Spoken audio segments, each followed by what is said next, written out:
السلام علیکم دوستو، ہسٹری آف کنگڈم میں خوش آمدید۔ معزز سامعین حضرات، پیش خدمت ہے سلطان محمود غزنوی کی داستان حیات قسط نمبر 2۔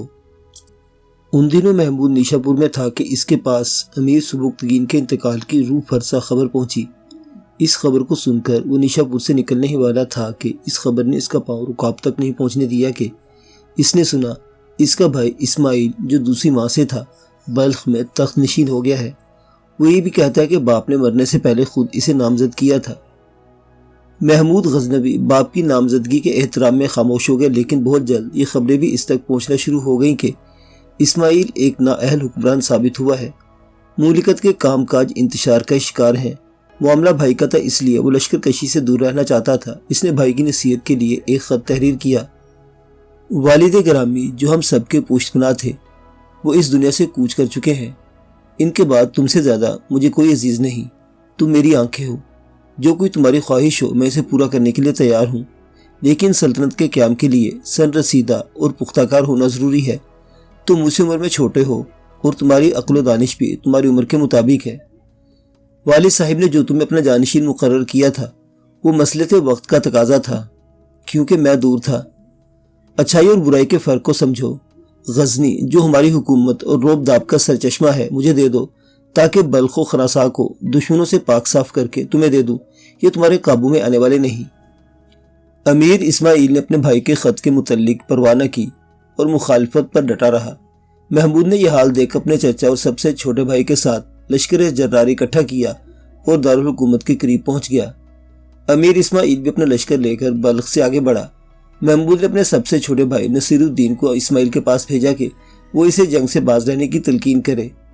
اسماعیل اپنی ضد پر ڈٹا ہوا تھا، بلکہ اس نے مزید کسی سفارت کا انتظار بھی نہیں کیا اور حملے میں پہل کر دی۔ جنگ ہوتی رہی اور بالآخر محمود نے اپنے کلب لشکر سے نکل کر ایسا زبردست حملہ کیا کہ اسماعیل کی فوج سر پر پاؤں رکھ کر بھاگ کھڑی ہوئی اور غزنی میں قلعہ بند ہو گئی۔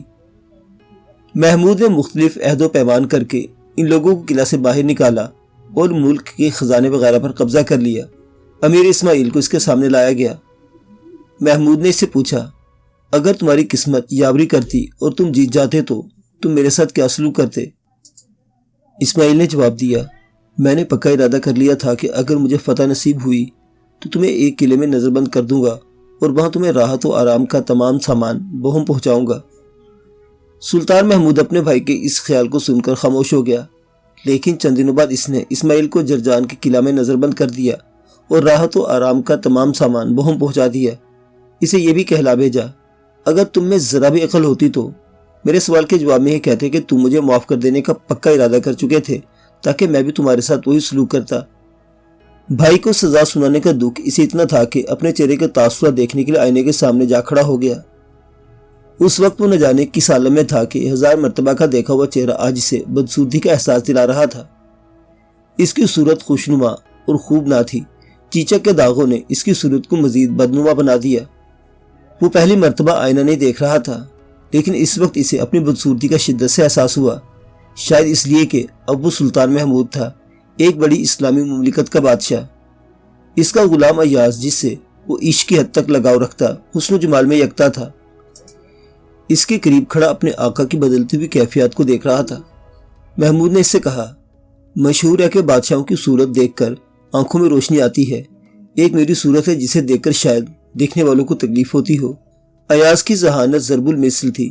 اس وقت بھی اس نے ایسا جواب دیا کہ محمود کو تشفی ہو گئی۔ اس نے کہا، مالک، آپ کی صورت دیکھنے والے کم ہیں، لیکن سیرت سے سب کا تعلق ہے۔ آپ کی اچھی سیرت خلق خدا کی بھلائی کا باعث بنے گی اور آپ کو ہر دل عزیزی حاصل ہوگی۔ خلق خدا آپ پر مہربانیاں اور آپ کے کارنامے آپ کو خوبصورت بنا دیں گے۔ ایاز کی باتیں سن کر محمود کی آنکھیں بھیگ گئیں۔ آقا، میں نے کوئی غلط بات کہہ دی؟ یہ بات نہیں، بلکہ تمہاری نصیحت سن کر مجھے ابا حضور کی یاد آ گئی۔ میں نے اپنی جوانی کی ابتدائی دنوں میں غزنی کے اندر ایک باغ لگوایا تھا، اس میں ایک شاندار عمارت بھی تعمیر کرائی تھی۔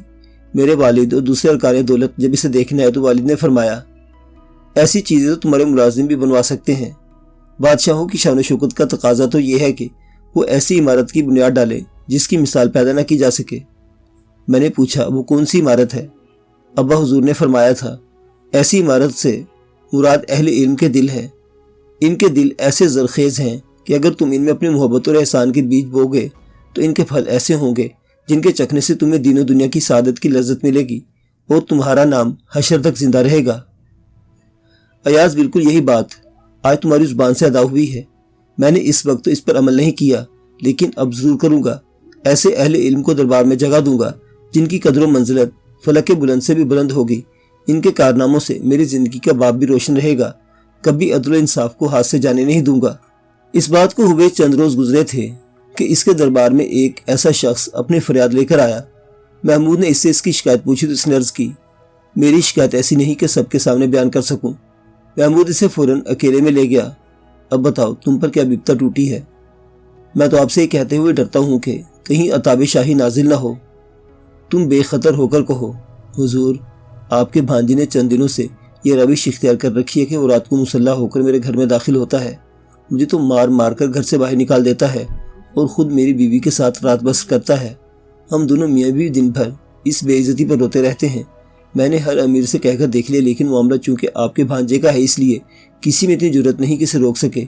اب میں آپ سے فریادی ہوں، آپ مجھ پر رحم فرما کر میرے معاملے میں انصاف کر دیں۔ محمود اس کی داستان سن کر رونے لگا۔ اے شخص، تو اس سے پہلے میرے پاس کیوں نہیں آیا؟ یہ ظلم کیوں کر برداشت کرتا رہا؟ میں پہلے دن سے یہ کوشش کر رہا تھا کہ کسی طرح آپ کے حضور حاضر ہو سکوں، لیکن دربار مجھے آنے نہیں دیتے تھے۔ آج بھی نہ جانے کس طرح نظر بچا کر اندر آ سکا ہوں۔ اچھا، اب ایک بات غور سے سنو، مجھ سے ملاقات کا حال کسی پر ظاہر مت کرنا۔ جب وہ سفاق تمہارے گھر میں داخل ہو اور تمہیں باہر نکال دے تو فوراً میرے پاس چلے آنا۔ حضور رات کے وقت مجھے آپ سے کون ملنے دے گا؟ محمود نے دربانوں کو بلا کر اس کی صورت دکھا دی اور انہیں حکم دیا کہ یہ شخص جس وقت بھی آئے اس کی ملاقات مجھ سے کرا دینا۔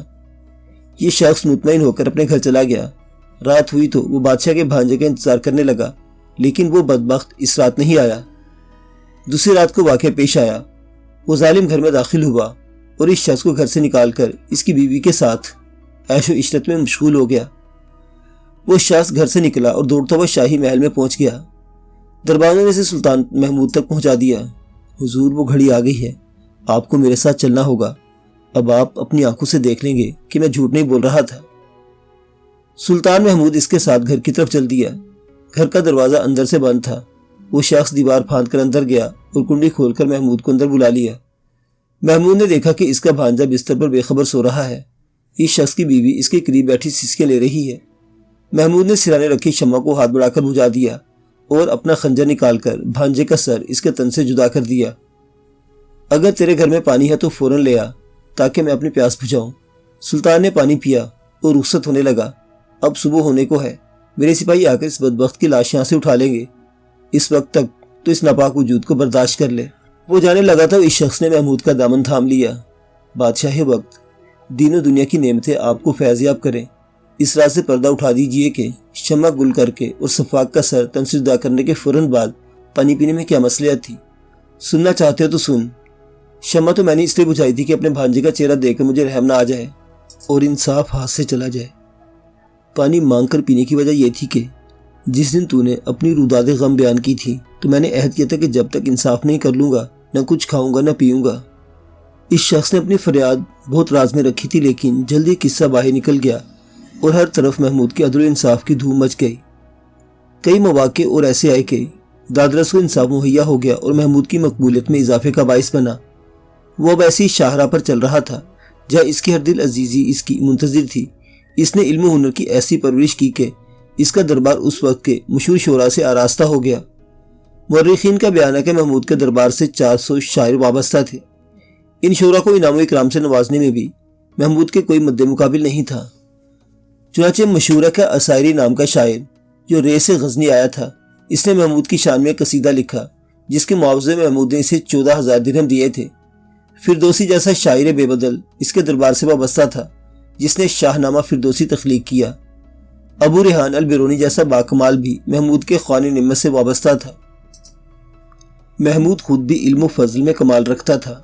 بعض مصنفین نے اسے فقہا میں شمار کیا ہے۔ محمود نے شاید سوچ لیا تھا کہ وہ ایک ایسے بادشاہ کی صورت میں تاریخ کے سامنے آئے گا جس کی علمی خدمات کا شہرہ ہوگا، لیکن قسمت اسے بے شمار جنگوں کی طرف لے گئی۔ وہ دور ہی ایسا تھا جب بادشاہوں کو اپنا رعب قائم کرنے کے لیے جنگوں کا سہارا لینا ہی پڑتا تھا۔ خوریزی اور تلوار بازی سے گریز ممکن نہیں تھا۔ محمود کے سامنے ایسے ہی حالات تھے جب وہ لشکر لے کر غزنی سے نکلا۔ امیر سبکتگین کے دور حکومت میں افغانستان کا کافی حصہ ہندوستان میں شامل تھا، یا وہاں کے لوگ ہندو راجاؤں کے باج گزار تھے۔ امیر سبکتگین نے راجہ جے پال سے کچھ علاقے چھین کر وہ اسلامی قوانین رائج کر دیے تھے۔ ان جنگوں میں خود محمود بھی شامل رہا تھا۔ سبکتگین کے دنیا سے اٹھتے ہی جے پال ان علاقوں پر دوبارہ قابض ہو گیا۔ جے پال کی سرکشی کی اطلاعات برابر غزنی تک پہنچ رہی تھی۔ پھر وہ سردار بھی واویلا کرتے ہوئے آگے جو پشاور اور آس پاس کے علاقوں میں متعین تھے۔ جے پال کے لشکر نے انہیں مار بھگایا تھا۔ سلطان محمود ان دنوں خراسان میں تھا کہ ان سرداروں نے محمود سے ملاقات کی۔ میں نے یہ تو عہد کیا تھا کہ تخت نشین ہوتے ہی ہندوستان کے راجاؤں سے جنگ کروں گا، لیکن دربار کی درستگی نے مجھے اس جانب متوجہ نہیں ہونے دیا۔ شاید یہ اسی کی سزا ہے جو میرے سردار اس ذلت و خواری کے ساتھ مجھ تک پہنچے ہیں۔ میں ہندوؤں کے خلاف جہاد کروں گا اور غزنی سے ہندوستان تک اسلامی پرچم بلند کر دوں گا۔ اس کے بعد سے اس نے ہندوستان کے بارے میں معلومات جمع کرنا شروع کر دی۔ ان دنوں ہندوستان بے شمار چھوٹی چھوٹی ریاستوں میں تقسیم تھا۔ پنجاب و سرحد میں جے پال کی حکومت تھی۔ راجپوتوں کے مختلف گروہ مختلف علاقوں میں حکمران تھے۔ چوہان اجمیر میں حکمران تھے، تمارو دہلی میں، پوار مالوا میں، بھاٹیا قوم بھیرا میں تھی، ہری پراس کنوج میں تھے اور چنڈال بندیل کھنڈ میں حکومت کرتے تھے۔ یہ معلوم ہونے میں بھی محمود کو دیر نہیں لگی کہ ہندوستان میں مندروں کی تعداد ان گنت ہے۔ ان مندروں میں چھپی ہوئی بے پناہ دولت کے قصے بھی محمود کے کانوں تک پہنچے۔ سلطان مکرم، ہندوستان کے مندروں میں اتنی دولت ہے کہ ہماری سلطنت مالا مال ہو جائے گی۔ محمود کے سرداروں نے اسے ترغیب دینے کے لیے کہا، جنگوں میں مال غنیمت ہمارے ہاتھ لگتا ضرور ہے، لیکن ہم مال غنیمت کے لیے جنگ نہیں کرتے۔ میں ان جنگوں کا ارادہ اشاعت اسلام کے لیے کیا ہے، نہ کہ مال و دولت کے لیے۔ آپ لوگ مندروں میں چھپی دولت کے بجائے ہندوستان کے راجاؤں کی فوجی طاقت کے بارے میں مجھے بتائیں تاکہ میں بھی اس معیار کی تیاری کر سکوں۔ محمود کے اس مطالبے پر ایک سردار اپنی جگہ پر کھڑا ہوا اور کہنا شروع کیا، ہند کے راجاؤں کی مجموعی افواج کسی بھی حملہ آور کو شکست دینے کے لیے کافی ہیں۔ ان راجاؤں کا سب سے بڑا ہتھیار مست جنگی ہاتھی ہیں، جن کی سونڈیں دشمنوں کے سپاہیوں کو اٹھا کر پٹخ دیتی ہیں۔ راجپوتوں کی بہادری کا یہ عالم ہے کہ جب کمزور پڑنے لگتے ہیں تو اپنا تمام مال و اسباب اور بیش قیمت اشیاء حتیٰ کہ اپنی عورتوں تک کو نظر آتش کر کے میدان میں کود پڑتے ہیں۔ اس وقت انہیں اپنی موت کی کوئی پرواہ نہیں ہوتی۔ ایسی حالت میں ان راجپوتوں سے مقابلہ کرنا آسان نہیں ہوتا۔ ان کی یہ کمزوری تو بہرحال اپنی جگہ ہے کہ یہ ٹکڑوں میں بٹے ہوئے ہیں۔ ہندوستان پر اس وقت کوئی ایک راجہ حکومت نہیں کر رہا۔ ان راجہ کو اختلاف صرف آپس کی حد تک ہے، لیکن مذہب کے نام پر سب ایک ہو جاتے ہیں۔ اگر کوئی غیر مذہب کا حکمران ان پر حملہ کرے تو سب مل کر اس سے لڑتے ہیں۔ آپ لوگوں کی فراہم کردہ معلومات میں سے میں اس نتیجے پر پہنچا ہوں کہ ہندوستان کو ایک ہی حملے میں زیر کرنا ممکن نہیں۔ ہمیں بار بار ہندوستان کی طرف جانا ہوگا۔ یہ وہ دشمن ہے جسے مارا نہیں جا سکتا۔ کمزور کرنا ہوگا، اتنا کمزور کہ وہ اپنی موت خود مر جائے۔ اس کے سرداروں نے اس سے اتفاق کیا۔ اس کا غلام ایاز بھی اس کے پاس سے اٹھ کر گیا تھا۔ رات بہت بیت گئی تھی۔ اب تہجد کا وقت قریب تھا۔ اس نے وضو کیا اور نماز کے لیے کھڑا ہو گیا۔ سلام پھیرنے کے بعد اس نے دعا کے لیے ہاتھ اٹھا دیے۔ مالک عز و جل، تیری مدد کے بغیر میں حقیر بندہ کچھ بھی نہیں۔ میری افواج، میرا لشکر کسی کام کا نہیں۔ اگر تیری مدد شامل حال نہ ہو، میں نے کفرستان ہند پر حملہ ور ہونے کا قصد کیا ہے۔ مال غنیمت و کشور کشائی کے لیے نہیں، بلکہ دین حنیف کی اشاعت کے لیے، نعرہ توحید بلند کرنے کے لیے۔ اگر مجھے شکست ہوئی تو اس ظلمت قدے میں چراغ جلانے والا کوئی دوسرا بادشاہ مجھے نظر نہیں آتا۔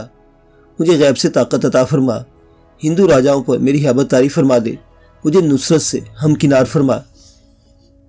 اس وقت سلطان کے آس پاس کوئی نہیں تھا۔ اس کا چہرہ آنسوں سے تر تھا اور وہ خدا کے حضور گڑگڑا رہا تھا، یہاں تک کہ فجر کی اذان بلند ہوئی۔ سلطان نے مسجد پہنچ کر باجماعت نماز ادا کی اور خلاف معمول علیہ الصبح دربار خاص طلب کر لیا۔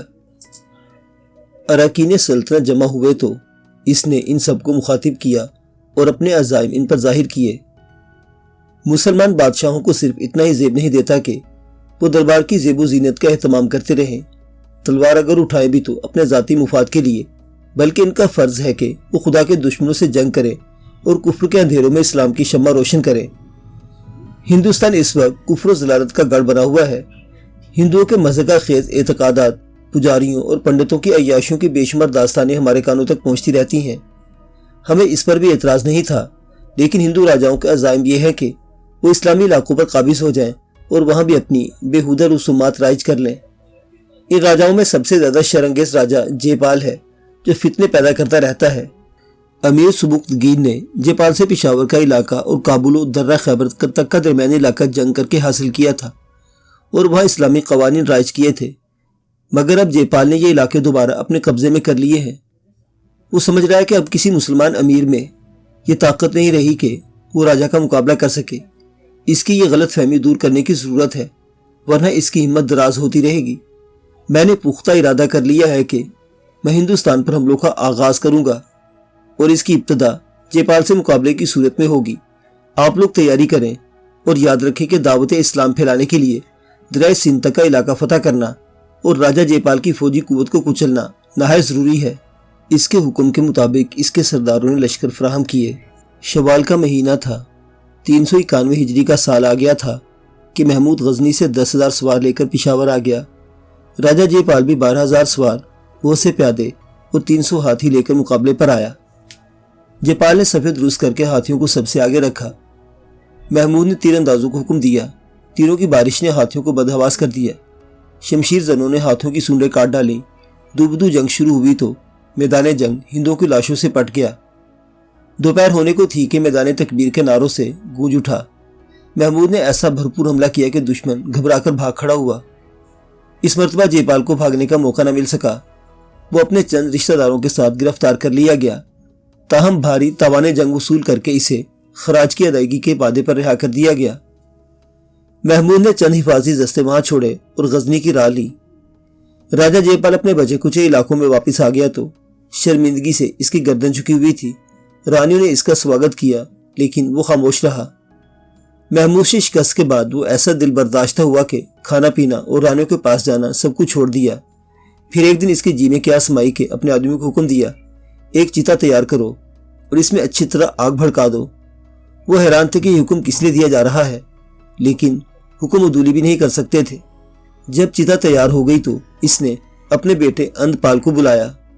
انند پال، میں نے جب محمود کو پہلی مرتبہ اس کے باپ سبکتگین کے ہمرکاب دیکھا تھا، اسی وقت سمجھ گیا تھا کہ یہ لڑکا ہندوستان کے لیے خطرناک ثابت ہوگا۔ اس نے مجھے شکست دے کر یہ بات سچ کر دکھائی۔ ہمارے بزرگوں کا قاعدہ رہا ہے کہ جب کوئی راجا 2 مرتبہ شکست کھا جائے تو اسے حکمرانی کا حق نہیں رہتا۔ میری غیرت نہیں چاہتی کہ میں زندہ رہوں۔ چتا جل رہی ہے، کچھ دیر میں یہ آگ مجھے پاک کر دے گی۔ میں تمہیں ولی عہد مقرر کرتا ہوں اور نصیحت کرتا ہوں کہ محمود سے لڑائی کرنے میں کبھی پہل مت کرنا۔ محمود خطرناک حکمران ہے، اگر جنگ کرنا ہی پڑ جائے تو تمام راجاؤں کو ساتھ ملا کر اس سے مقابلے کے لیے نکلنا۔ جے پال نے بیٹے کو نصیحت کی اور خود بھڑکتی ہوئی آگ کے شعلوں کے درمیان بیٹھ گیا۔ معزز سامعین حضرات، سلطان محمود غزنوی کی داستان حیات ابھی جاری ہے۔ بقیہ واقعات اگلی قسط میں دیکھتے رہیے۔ History of kingdom. خدا حافظ۔